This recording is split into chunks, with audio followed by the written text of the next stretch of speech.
Dholera series में आपका स्वागत है। आज की सीरीज में हम कारपेट एरिया और सुपर एरिया के बारे में बात करेंगे।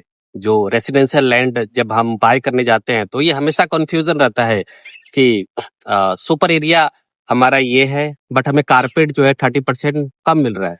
जब आप रजिस्ट्री कराने जाते हैं तो उसमें बिल्डअप एरिया का दिया होता है। जो बिल्डअप जो एरिया हमेशा 30% ज्यादा होगा। और पूरे गुजरात, ये सिर्फ स्मार्ट सिटी यानी गिफ्ट सिटी और धोलेरा की बात नहीं है। पूरे गुजरात में सिर्फ जो सुपर एरिया है उसी पे ही प्राइसिंग होता है, उसी पे रीसेल होगा और बाय भी होगा। क्योंकि उसका रीजन ये है कि 3 साल पहले आपने केस देखा था नोएडा में, ट्विन टावर। 2 ऐसी बड़ी बिल्डिंग थी जिन्होंने कॉमन एरिया जो सोसाइटी का था उस पे उन्होंने बड़ा सा ट्विन टावर खड़ा कर दिया था। 2 मंजिला बहुत बड़ा इमारत खड़ा कर दिया था। फिर जब वहां के जो निवासी थे, जो सोशल RWA था, जब कंप्लेन किया तो ये सुप्रीम कोर्ट, हाई कोर्ट तक गया। फिर वहां से फैसला हुआ कि ये इलीगल कंस्ट्रक्शन हुआ है। कॉमन एरिया है, चाहे वो रोड हो या पार्क हो, जो पब्लिक पार्क है सोसाइटी का, तो उस सोसाइटी का जो पार्क है वो जो कॉमन एरिया में डिवाइड होता है।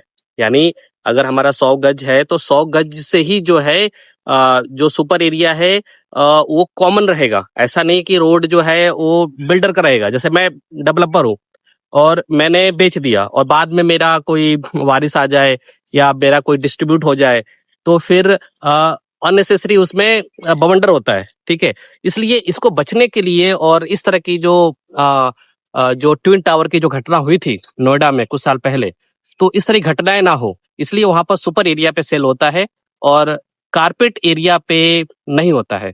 तो सुपर एरिया हमेशा 30%, जैसे कारपेट है तो कारपेट से जो है आपका सुपर से 30% कम होगा।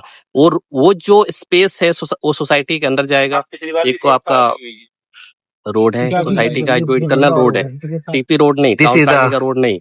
और दूसरा हो गया कि आपका रेवोल्यूशन पार्क है। तो जो कॉमन स्पेस दुनिया का बहुत बड़ा सोसाइटी की रहेगी। कल को डेवलपर सेमिकॉन इंडिया क्लेम नहीं कर सकता है कि ये इसकी प्राइस ज्यादा हो गया और फिर हैंडओवर करने के बाद वो मालिकाना हक नहीं रहता है, HSC ले रहा है, तो उस पे हमेशा कारपेट पे होता है। तो उस पे जो है एक्स्ट्रा स्पेस कटता नहीं है। लेकिन रेसिडेंशियल जो है वो हमेशा बिल्डअप पे ही कैलकुलेट होगा। तो रजिस्ट्री जो होगी सुपर एरिया पे होगी। रजिस्ट्रार जो रजिस्ट्री करेगा और सुपर एरिया पे करेगा, कारपेट पे नहीं करेगा। तो जो रजिस्ट्री में भी लिखा होगा वही सेम रहेगा। पर क्वेश्चन आता है कि धोलेरा SIR के अंदर within smart city inner हमें minimum size of plot residential में कितना होना चाहिए।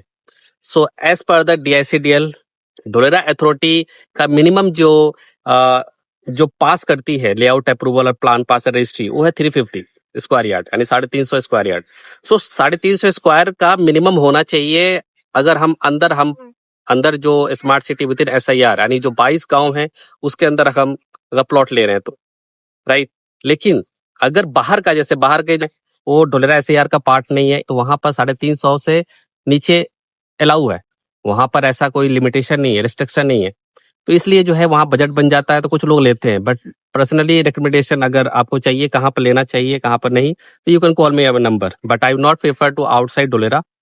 हाँ, धोलेरा आउटसाइड जो एयरपोर्ट का एरिया है वहां पर रिकमेंड जरूर करता हूँ, बट वो डिपेंड करता है कि एंट्री एग्जिट एक्सप्रेस से कैसा है।